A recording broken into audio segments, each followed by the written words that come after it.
అబద్ధపు హామీలతో అధికారంలోకి వచ్చిన కూటమి సర్కార్ అన్ని వర్గాల ప్రజల నడ్డి విరిచింది అన్నారు కోనసీమ జిల్లా వైఎస్ఆర్సీపీ అధ్యక్షుడు చిర్ల జగ్గిరెడ్డి. కూటమి రెండేళ్ల పాలనా వైఫల్యాలను నిరసిస్తూ రావులపాలెంలో భారీ ర్యాలీ నిర్వహించారు. మెగా డిఎస్సీ పేరిట దగా చేశారు అని, టీచర్ పోస్టులు అమ్ముకున్నారని మండిపడ్డారు. నిరుద్యోగ భృతి ఇవ్వకుండా యువతను మోసగించారు అన్నారు. కూటమి సర్కార్ ఇచ్చిన హామీలు అమలు చేసే వరకు పోరాటం చేస్తాము అన్నారు.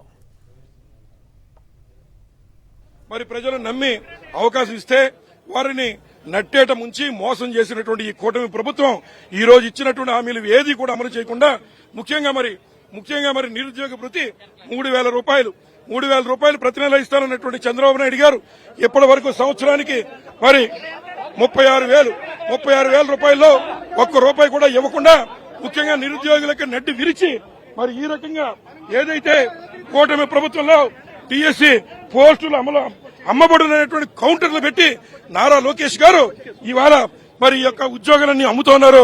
ఈ రకంగా పోస్టుకు వచ్చి 15 లక్షల రూపాయలు మరి వసూలు చేసి రిక్రూట్మెంట్ కాపీలు వారికి కావాల్సిన వారికి ఇచ్చేటువంటి కార్యక్రమం చేస్తున్నారు.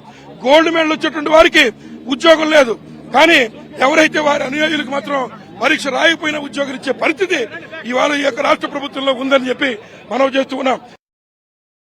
మరిన్ని అప్డేట్స్ కోసం ఛానల్ ను సబ్స్క్రైబ్ చేయండి. నోటిఫికేషన్స్ కోసం బెల్ ఐకాన్ పై క్లిక్ చేయండి.